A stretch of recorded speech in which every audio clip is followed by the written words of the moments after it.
قرآن اور حکمت کا معنی نبی کریم صلی اللہ علیہ وسلم کی سنت۔ اسی بات کو اللہ نے سورۃ البقرہ میں بھی بیان فرمایا ہے، 231 نمبر آیت کریمہ۔ طلاق کے احکامات بیان کرتے ہوئے اللہ وحدہ لا شریک نے فرمایا ہے وَاذْكُرُوا نعمت اللہ علیکم، اللہ کی جو تمہارے اوپر نعمت ہے اس کو یاد کرو۔ آگے فرمایا وَمَا أَنزَلَ عَلَيْكُمْ مِنَ الْكِتَابِ وَالْحِكْمَةِ، اور جو اس نے تمہارے اوپر کتاب اور حکمت میں سے نازل کیا اسے بھی یاد کرو۔ اب کتاب اور حکمت اس مقام پر بھی فرمایا انزلہ، اللہ تعالیٰ نے کتاب بھی نازل فرمائی اور حکمت بھی نازل فرمائی۔ سورۃ نساء کی 113 نمبر آیت میں فرمایا وَأَنزَلَ اللَّهُ عَلَيْكَ الْكِتَابَ وَالْحِكْمَةَ، وہاں بھی انزلہ کا لفظ بیان کیا۔ تو قرآن اور سنت، یہ اللہ کا قرآن بتا رہا ہے دو چیزیں اللہ تعالیٰ نے رسول کریم صلی اللہ علیہ وسلم پر نازل فرمائی۔ اسی لیے امام شافعی رحمہ اللہ ارشاد فرماتے ہیں، امام شافعی کی کتاب ہے الرسالہ، جو انہوں نے اصول الفقہ اور اصول الحدیث پر مشتمل قواعد و ضوابط لکھ کر امام عبد الرحمن ابن مہدی علیہ رحمہ کو کوفہ میں بھیجے تھے، جو آج الرسالہ کے نام سے کتاب چھپی۔ اپنی کتاب میں امام شافعی علیہ رحمہ فرماتے ہیں فذکر اللہ تعالی الکتاب وہو القرآن وذکر الحکمت، اللہ نے اپنے قرآن میں کتاب کا ذکر فرمایا، کتاب کا معنی فرماتے ہیں وہو القرآن، وہ قرآن ہے، وذکر الحکمت، اور اللہ نے کتاب کے ساتھ حکمت کا ذکر بھی فرمایا۔ حکمت کی تفسیر بیان کرتے ہوئے امام شافعی فرماتے ہیں فَسَمِعْتُ مَنْ أَرْضَى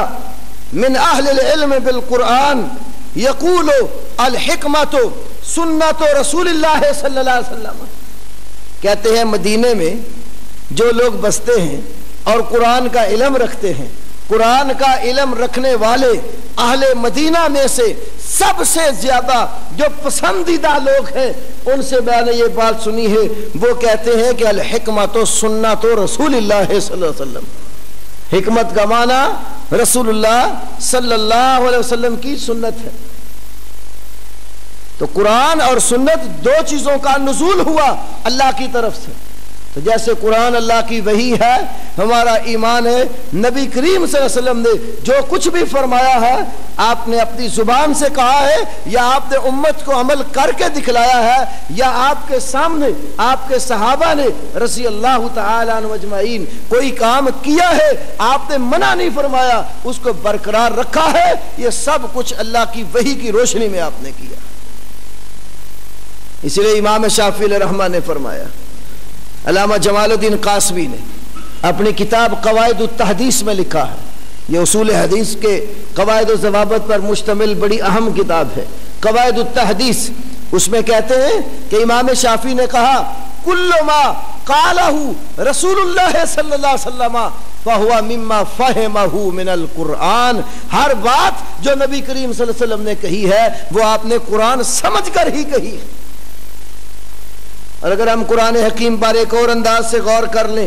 تو اللہ وحدہ لا شریک کے مقدس کلام سے کئی اعتبار سے یہ بات ثابت ہوتی ہے کہ اللہ وحدہ لا شریک نے آپ پر قرآن کے سوا بھی وحی کی۔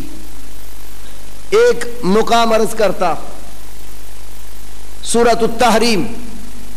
اللہ وحدہ لا شریک نے فرمایا وَإِذْ أَسَرَّ النَّبِيُّ إِلَىٰ بَعْضِ أَزْوَاجِهِ حَدِيثًا، وہ وقت یاد کیجئے جب نبی کریم صلی اللہ علیہ وسلم نے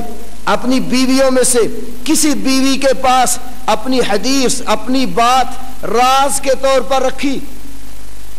وہ بیوی اس راز کو محفوظ نہ کر سکی، اس نے آگے خبر کر دی، تو اللہ فرماتے فلما نبأت به وأظهره الله علیہ، فلما نبأت به، جب اس بی بی نے وہ خبر آگے بتا دی، وَأَظْهَرَهُ اللَّهُ عَلَيْهِ، تو اللہ تعالیٰ نے یہ معاملہ آپ کے اوپر ظاہر فرما دیا، عَرَّفَ بَعْضَهُ وَعَارَضَ عَنْ بَعْضٍ، نبی کریم صلی اللہ علیہ وسلم نے پھر اس بات میں سے کچھ اپنی بیوی کو بات جتلا دی اور کچھ سے اعراض کر لیا۔ فَلَمَّا نَبَّأَهَا بِهِ، جب نبی علیہ السلام نے وہ خبر اپنی بیوی کو دی، قالت، بیوی کہنے لگی، من انبا کا ھذا، آپ کو یہ خبر کس نے دی ہے؟ قالا، تو آپ نے فرمایا، نبأنی العلیم الخبیر، مجھے کمال علم والے، ہر چیز کی خبر رکھنے والے نے یہ بات بتائی۔ آپ ذرا اس آیت پہ غور کریں، اللہ کہتا ہے کہ وہ وقت یاد کرو جب نبی علیہ السلام نے اپنی بیویوں میں سے کسی بیوی کے